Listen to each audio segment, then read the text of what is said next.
Hello, everyone, and welcome. This is Aaron St. Denis at FFMadScientist, joined by Jeremy Shulman at FF_Rebel. Welcome to the fantasy football universe.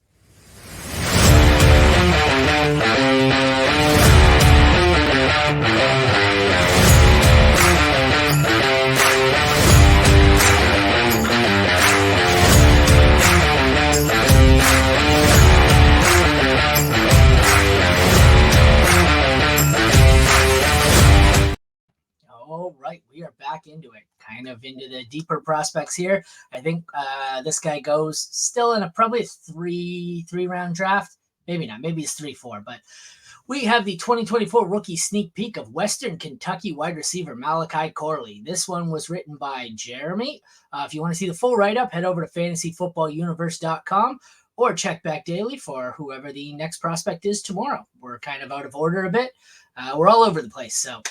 I'll read the brief intro here, and then we'll see what you've got to say. Western Kentucky's top wide receiver in 2023 attended Campbellsville High School, playing both sides as a receiver and a corner. That's what I did in high school until I realized I was 5'8" and it didn't translate to college football.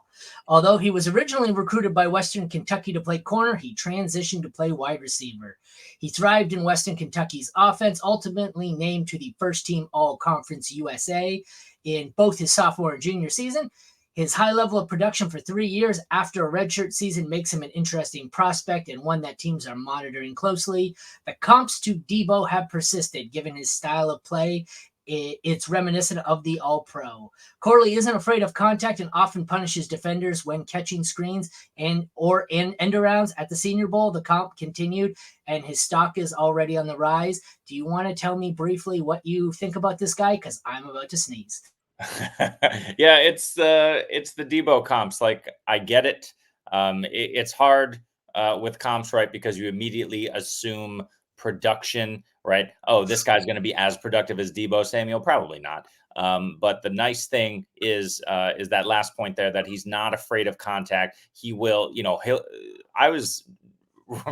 again, I'm not comping him. I don't want to compare him other than to say that it's a similar mentality. Walter Payton, when you used to watch Walter Payton, the guy would refuse to go out of bounds. He would just slam into the defender and try and get an extra 2, 3, 4 yards. Corley does the same thing. Is he Walter Payton? No. Is he Debo Samuel? Probably not. But, it's nice to see him have that mentality to just scrap for as many yards as possible. Nobody really expected Debo to produce like Debo, though, so you never know where it comes out of. Some of these guys surprise you. Well, look, he's a smaller. A lot of these running backs are shorter, like bowling ball type frame. So he's 5'11", which I guess isn't that short compared to, what was it, Corum 5'8". So he's 5'11". Oh, he's a wideout. Oh, sorry. I don't know why I had running back in my head. Thank you. 5'11", 215. So he is short. That's why. Yeah. You know what threw me off here? This right here. Oh, yeah, I might not have even changed that. You threw me off. I was like, oh, he's pretty big for a running back. Yeah, okay, we got to update these. That's what threw me off. I'm like, that's not 99th percentile for a wide receiver. Anyways, regardless, he's 5'11", 215. He's a junior at 21.8. What did you think of his overall size and strength there? Yeah, I mean, size is fine for what they asked him to do. They asked him to do kind of like a lot of behind the line stuff. They put him in motion. They gave him some end arounds, screen game specifically. Basically, look, he's over at Western Kentucky, right? So the idea is to get your best playmaker the ball. That was Corley clearly on the offense, and they were just getting him the ball immediately as much as possible and letting him do damage. And he did a fair amount of damage. The production was pretty good. He did dominate at times against teams, lesser competition, as he should, given the fact that he's entering the NFL draft.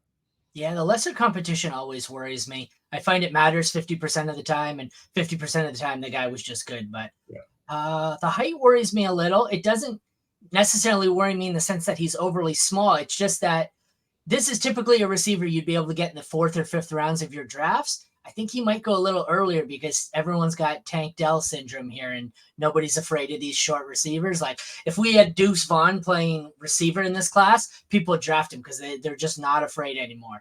You know, back 3 to 5 years ago, if a receiver was under 6 feet, nobody would touch him. Like, remember what was it? How small everyone made it, how small Devontae Smith was. And that was a big deal. Now it's like nobody cares. You could be 5'6", 150 pounds, and it's like first round talent. I don't care.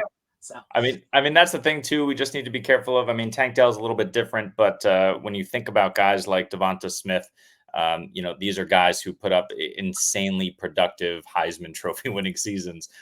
So at that size, you have to be kind of elite and special in some way. Tank didn't have a lot of testing, and I don't remember his college production, but I don't think it was like off the charts phenomenal. Otherwise, we would have been on him a lot more. But yeah, I think it's just you want to be able to see those elite traits. I don't know that Corley has that physically, but he does a lot of things very well. Decent rushing total here. He does show. All right, sorry, let's get into the strengths. Yeah. What in the name of God, Jeremy? Anyways, strong runner with good vision who welcomes contact, as you mentioned, incredible contact balance, slippery and hard to tackle, excellent burst with quick feet, deadly in motion packages, especially on crossers. Breaks in his routes are crisp, but the route tree needs improvement and further development. Good adjustments and body control in the air. What stood out for you as the most notable strength for him here? Yeah, it's really hard to bring this guy down.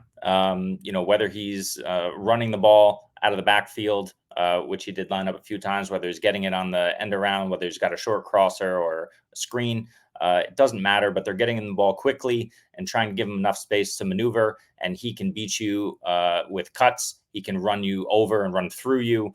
And so you just never know how this guy's going to attack you. And if he's, you know, he's not small compared to a DB, right? So if he's up against a DB one-on-one, it's just really hard to anticipate what he's going to throw at you. And so more often than not, he ends up kind of beating that man. If he's going up against a linebacker or safety, it's a different story, but he's got enough power to kind of dominate those guys and enough quickness to get around them. Are you watching my screen, or do you have this profile up yourself? No, I tried to check that beforehand. I couldn't figure it out because I went into edit and it doesn't look like that at all. So I'm thinking the same thing. They're showing as links. Oh, did I just X that off? I did, of course. That's all right. That's our own incompetence. We'll sort that for them. Yeah, you know, I don't know what the hell's going on. They're showing as links. I don't know. I just looked. I'm like, what the hell did you do, Jeremy? But you didn't do anything. Anyways, we'll resolve the technical difficulties later. Weaknesses: he could be more nuanced at sitting in zones. Hands need to be stronger to haul in contested catches. Ad-libbing needs work, especially since he's likely a primary target when a play breaks down, and he will need to put on weight if his play style doesn't change. What was the biggest downside for you? Yeah, I'm a little concerned. You know, his frame is a little bit smaller than you'd like for just how physical he plays, right? He wants to run over everyone, and you just get more concerned about injury and longevity when that's kind of how the play style is. So look, he's going to go to the NFL. He's going to get coming from Western Kentucky. It's going to be night and day in terms of like, I imagine training regimen and, you know, everything that he's exposed to and every opportunity he's given. And especially since, you know, he's probably looking at round 3 draft capital. You know, he's also going to be given an opportunity to see the field. He can return punts too. That's a little part of his game. So, you know, we'll see. You know, I think he's going to stick. It's just a matter of how much playing time he's given right off the bat.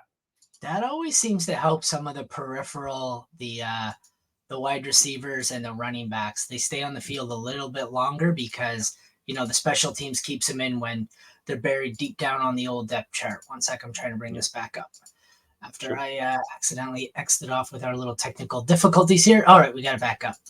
We'll move down here. You have him early to mid 3rd round going to the Jets. I like that. He's good compliment there for Garrett Wilson.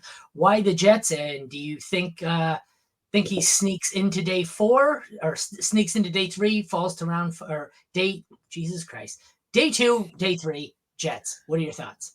I'm thinking late. You know, maybe mid. I think late round 3 is probably the latest he goes. He's got all of the peripherals that you want to see, and I think somebody's going to fall in love with this Debo comp. That in the tape I was watching, they were comping him to Debo in like his freshman and sophomore year of college. So I'm sure he's been hearing this for a while. I think he even said at the Senior Bowl that he emulates Debo Samuel in his game. This is. He can't get away from him, probably doesn't want to get away from the Debo comps. Some NFL team is going to see that in him, of course. And then it's just a matter of how he's used. I think the Jets have the opportunity to use him the best just because we have Garrett Wilson over the intermediate area of the field and dominating on one side. So if you put we talked about this the other day. I forget what we were talking about. Roman Wilson, kind of similar. Corley's a bit more physical, but the idea of having that complementary, shorter field guy who can come underneath, who can be a check down, and the Jets don't really have a tight end at the moment. So if they decide to kind of punt that again, you have Wilson. You can have Lazard if he comes back. He's not even on the team anymore, I don't think. But whoever you have stretch in the field, and then you can have a guy like Corley working underneath and just operating in all three areas of the field and make the offense more dynamic. I thought Debo was significantly bigger, but he's not. He's 6 foot 215. That surprises me. Debo just seems bigger to me. And also surprising to me is Tyshawn Raekwon Samuel is his real name.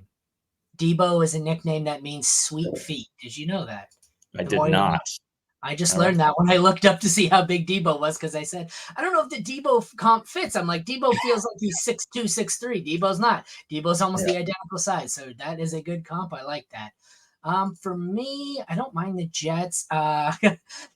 My original comp, I was going to say, was the 49ers until we started to compare them to Debo. Not sure if they need another Debo. I also like the Eagles. I think the Eagles could work well with a Debo type. Third round feels about right to me, so I don't mind that at all. But the Jets could work too. Yeah.